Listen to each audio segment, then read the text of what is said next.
ko na yan, Mikoy and Esteban.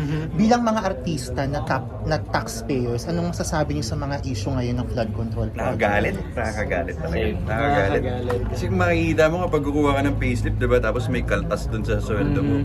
So makikita mo dun napupunta yung kaltas ng sweldo mo. I mean, I'm sure it's just one of those things na kakabukas lang ng Pandora's box na yan ngayon na at least marami na naging aware. Pero isa pa lang yan.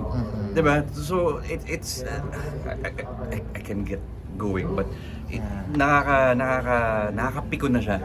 Kasi lalo na nung nakita mo kung magkano yung kinita nila nung pandemic, ang daming taong nawala ng buhay tsaka nawala ng means of living nun. Tapos, di ba? Parang ewan ko. Kaya manood na lang tayo. Yes, Esteban, ikaw bilang Same, ispo.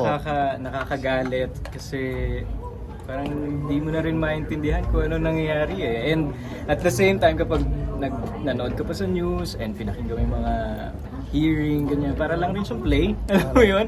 Oo, no? Parang season, no? Parang, Correct.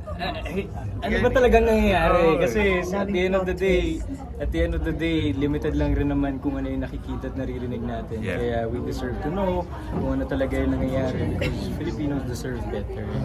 Diba?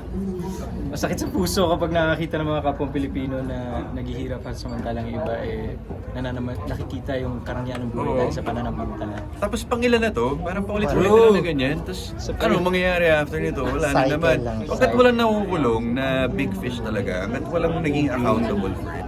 Bale wala rin itong mga nangyayari na yun yung grandstanding na nangyayari na pag-iingay nila sa mga hearing. Hanggat walang nakukulong. Lalo na si